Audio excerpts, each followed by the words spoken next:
окремій розмові з «Контактом» амбасадор Канади до Об'єднаних Націй Боб Рей пояснив становище Канади та настанову світового дипломатичного суспільства до чіткої допомоги України проти брутального насильства Росії. With us here is Ambassador of Canada to the United Nations, Mr. Bob Ray.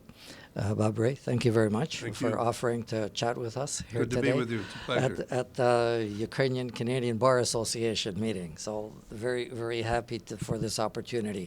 We've been hearing a lot about this Russian coup that was finished before it even began, it almost seems. To what sense do you, like from Canada's information sources, feel that any of this was real, fabricated, Russia disintegrating, or another scam just to keep us off our toes? I don't think it's a scam. I think it's too complicated to be a scam. I think that a private army fighting in a war is, in a sense, always on the edge of contradiction because typically wars are fought between nations and between national armies which are controlled by the country. And from the very outset, Prigozhin was a mercenary and was using the army as a way for him to make money and for him to be able to do what he wanted to do. And he became a very public figure, critical of the government, publicly critical. I'm not one of those people who tends to look for conspiracies. I tend to look and say, well, what do we know? And what we know is that he was determined to carry on in his own way, to be critical. He felt he wasn't getting the support from the government that he wanted, wasn't getting all of the assistance that he needed, the ammunition that he wanted. And at one point, he said, last week, he said, I've been attacked by the Russian army. So I'm going to go straight across to Rostov and then straight up to Moscow. Whether he fully realized what that meant and how there was a Rubicon, Rubicon had been crossed, the river had been crossed, and he'd gone that far. I don't know. What exactly he has agreed to and what Putin thinks he has agreed to, I don't think we know. But I do think that it shows an instability and a dynamic that nobody is completely certain as to how this will all play out. What I do think is that it's not over and that we won't know for a period of time what that was really all about and what the consequences of it will be. Now, Prigozhin now in Belarus, supposedly, we think, but his armies are still in Africa, helping supposedly various leaders of African nations.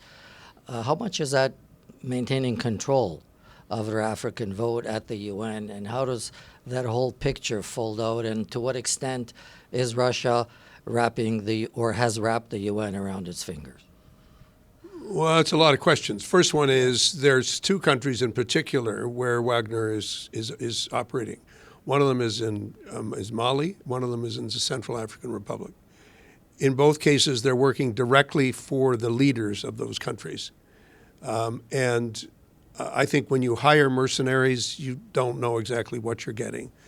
And so if you say, do the mercenaries control everything? No. Are they there as a stabilizing force? Not necessarily. And above all, they're there for the money. That's what he's all about. He's about the money. On the last point you make about Russia controlling the UN, no, not at all.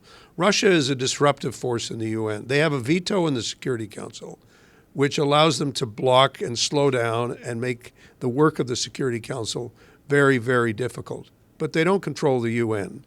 They've had as few as 5 votes in the UN compared to 150, 160 against them. So if you say, do they control the UN? Not at all. They do not control the UN. They are able to disrupt the UN because of their position in the Security Council, but they can't control the UN. But by their vetoing the activities of their UN, how does one get around that? They don't veto all the activities of the UN. They veto the Security Council. And they can't stop the General Assembly. They can't stop other institutions from doing what they do. Having a lot of power in the Security Council is not good. It makes, as I said, it's a disrupting force, but it's not like they're controlling the whole of what the United Nations is able to do. I think it's a mistake to think that, because that's an exaggerated sense of what Russia can do. Russia is actually a much weaker economy than it used to be. It's a much weaker political force than it used to be, and it relies heavily on weaponry which is out of date, not functional.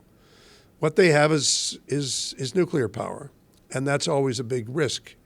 But that's not necessarily a sign of strength. That's a sign of their weakness. Their power is very brittle, as opposed to being very resilient. You mentioned nuclear, and that's the sort of the red line that seems to be the one to cross. To what extent does one know that just like those Russian tanks were fiction and fixed with cardboard, how much do we know that that red nuclear button, how much the wiring is rusted through, that nothing's going to happen when you press the button? Well, we don't know, but what we do know is that every country that has a nuclear weapon has a complex system in place that has to go step by step in order to activate such a decision. So the notion that a crazy dictator can say, here's the button, I'm going to press it, that's not how it works. There's a lot of other people who have to say, yeah, okay. So I think there's no way to calculate exactly what is the level of risk, and it would be a silly person who would just dismiss it. But I don't believe that the apparatus of the Russian system would underestimate the impact, the self-destruction that would be involved in escalating to that level. I think we all have to recognize that to escalate to that level would be a completely self-destructive act on the part of the Russian government. Okay, well, thank you very much. Дорогі глядачі, це була розмова з амбасадором Канади до Об'єднаних Націй. Побачимося після наступних реклам.